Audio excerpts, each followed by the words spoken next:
Good afternoon, everybody. I hope you're doing okay and that the current climate isn't sending you too crazy. I know for one, I'm struggling quite a bit at the moment. I'm such an extrovert. I really miss being around people. But as you know, there's not a lot we can do about that. We're taking on board everything the government says and sticking by those guidelines as best we can. But this is the third of my little series of videos that I'm doing. I hope they're beginning to bring you a little bit of hope and a bit of faith at the moment. So the first video, if you've not seen it, that was looking at self-confidence and our identity. Second one began to look at fear a little bit. And today I just want to spend a little bit of time thinking about fatherhood. I was born into a really loving family. I had a mum and dad who loved each other and still do love each other. And I had a mum and dad who loved me, my brother, and my sister very much. I'm not saying they were perfect, they made mistakes like we all do, but they gave us a really good example of what it means to be a parent. And actually, the example that my dad gave me when he was bringing me up and loving me and caring for me put me in a really good position when I became a dad myself. And I'll never forget that time when I first held Caleb, who was our eldest child, for the first time. I was overcome with emotion. I was so happy, I was joyful, I was tearful. I just couldn't believe that we had this amazing bundle of joy. And I'll never forget the first time that I held him, and I held him close to me. I was looking at him thinking, wow, I'm a dad, this is incredible, this is such a blessing. But at the same time, I had this feeling of, oh, flip. I've got some huge responsibility here. I've got to look after this bundle of joy, and I've got to bring him up, and I've got to love him, and I've got to put him first. I've got to do everything for him, and it's such a responsibility. And 8 years on, I think I'm doing okay. I think I've done an okay job. He's turning out to be such an incredible young man. And a couple of years after Caleb was born, my wife Susie gave birth to our second child, Isaac. Again, incredible. And I remember holding him for the first time and thinking, wow, this is incredible.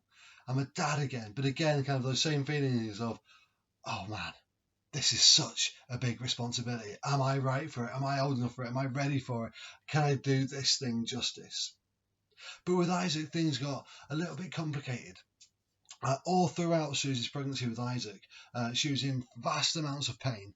It was almost as if her hips and her pelvis were being prized apart as Isaac was growing. And she ended up being signed off sick from fairly early on in pregnancy because pain was so much she could barely get out of bed, let alone walk to school and teach.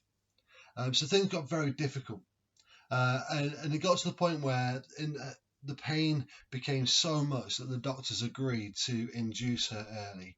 So there we are. We packed all the things that we needed for this birthing, for her to give birth, and we made arrangements for Caleb to be looked after, and we went into hospital. We arrived at Manchester Royal Infirmary, Manchester Children's Hospital, hoping that we'd be able to meet Isaac. We knew he was a boy. We found out this boy and picked the name Isaac fairly early on, hoping that we'd meet Isaac very, very soon, hopefully in the next couple of days. But things took quite a bit longer than that, and we were in hospital for quite some time waiting for Isaac to be born. And eventually they decided to take Susie up to the birthing theatre and break water and all that kind of gross stuff. And 3 hours later, that's all it took, 3 hours, Isaac came into the world. He was born. And he was incredible. I remember it so well. It was the year that Holland beat Spain 5-0 in the championships. It was an incredible game. We were watching that as she was giving birth. But actually, after Susie gave birth to Isaac, things began and got quite complicated, actually. And because it was late at night, there were no operating theatres open, but they had to open an emergency theatre for Susie to go and have some work done because things weren't good. And I was left holding Isaac in this hospital waiting room, not knowing if I was ever going to see my wife again, not knowing what would happen at this point. Was I going to be a single parent of 2 boys for the rest of my life? I don't these were the thoughts that were going through my head. I don't know if I was being over dramatic. I don't know. But when you're kind of in that position where you've had literally no sleep for quite a few days, and your emotions are all over the place because of what's just happened, those thoughts seemed incredibly real and seemed like a real possibility that I could actually be a single parent to 2 boys, which was quite a scary thought. But thankfully, that didn't happen, and we stand here today as a very happy family of four. It's incredible, and we are so proud of our boys, and we love them to pieces. But at the beginning, I did actually find it quite difficult to bond with Isaac. There are many different reasons for this. Partly because I wasn't able to feed Isaac in the same way that I helped with Caleb, and we kind of found ourselves in this unhelpful place where it's almost as if I was responsible for Caleb and Susie was responsible for Isaac, and so the bonding just didn't seem to be there between me and Isaac, which was quite difficult, and it was tearing me apart inside. And it all culminated at one point when he must have been just over 12 months old, and I took both boys to the park.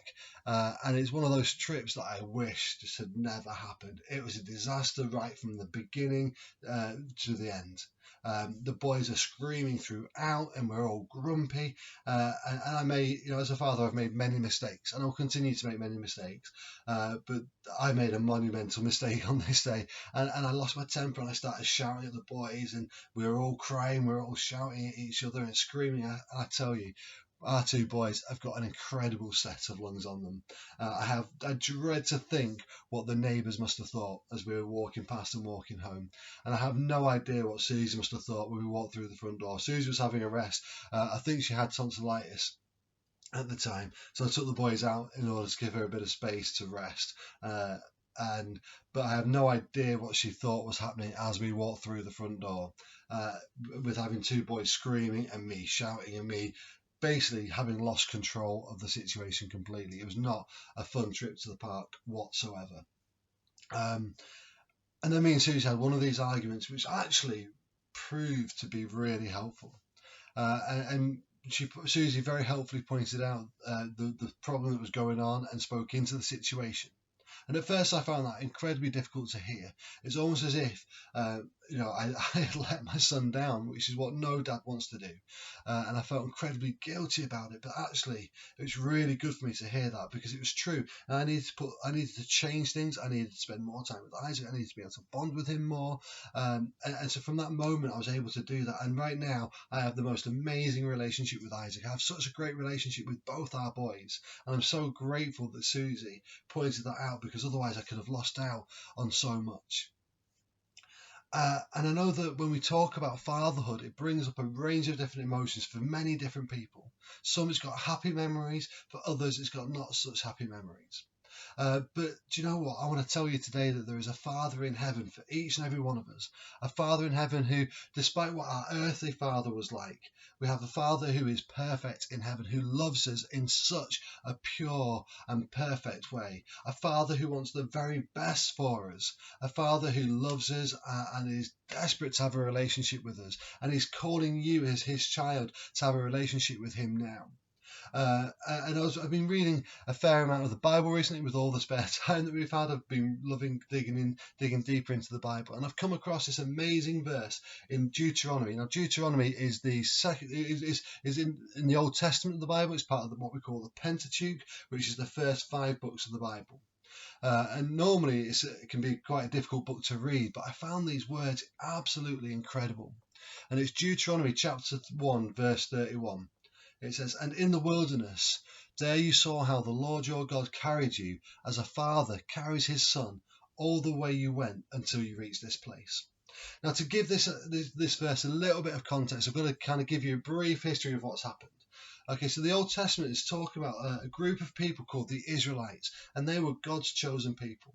But the Israelites found themselves at this point of being in slavery to the country of Egypt, and the Pharaoh wanted to keep the Israelites as his slaves. And so the Israelites were miserable and they weren't happy. And obviously God was looking at his chosen people living in slavery and being miserable. And he wanted to do something about it. And there's a guy called Moses. You may or may not have heard of Moses, but he was a massive character in the Old Testament. And one of my heroes of faith, actually. I love reading about Moses. And so basically God commissioned Moses to go to the Pharaoh to go and bring freedom to the Israelites, to bring freedom to the people of God. Quite a big task. And Moses had a speech impediment, and it involved him going to probably the most powerful man in the world at the time, the Egyptian Pharaoh, to ask God to release his people. And Pharaoh wasn't too willing to let this happen, and so God had to show his power and his might by sending all sorts of plagues across the land of Egypt. We're talking flies, we're talking gnats, we're talking locusts, we're talking frogs, horrible plagues to demonstrate his power. And it got to the point where Pharaoh was like, okay, just take the people, take the Israelites and go. And so Moses was leading quite a lot of people out of Egypt, and Pharaoh changed his mind and started sending his army after the Israelites. And it got to the point where Moses was in front of the Red Sea, and God split the Red Sea in this amazing miracle. You may have heard this story, but God parts water, he parts the sea to let the Israelites go through and brought them to safety. And then for the next 40 years or so, the Israelites were wandering around the desert lost, looking for this place called the Promised Land. And in the Bible, it talks about how the Promised Land was plentiful, where it was flowing with milk and had lots of honey in it. And this was the place that they were looking for. But they wandered around the desert for 40 years. And this is where we come across this amazing verse that I've just read out. And in the wilderness, when they're walking around the desert, they saw God carry them just like a father carries his son all the way till they reached the Promised Land. And you see, we kind of have this idea that God is this kind of angry man who is desperate to punish his people, who doesn't want to draw close to us at all. He wants to stay somewhere up there. And be angry and judge us and punish us for different things. But I want to tell you today that that is not the God that I know. I know God as a father. I know God as somebody who carries me through difficult times, just as I would carry my children when they were young, as I carried my boys, Caleb and Isaac, when they were young, and I held them close to my chest to protect them. That's exactly what God did to the Israelites, and that's exactly what God wants to do to you right now. He wants to carry you close to his chest through this difficult time that we're battling, and he wants to lead us out of this time as well. And so I want to ask you, do you know God as your father? Do you know God as a father who is intimate and close and lavishes his love upon us? If you don't, you can do that now. You can ask him to show you his father's heart for you. So ask him, draw close to him, and allow him to show his father's love for you. All the best. God bless you all.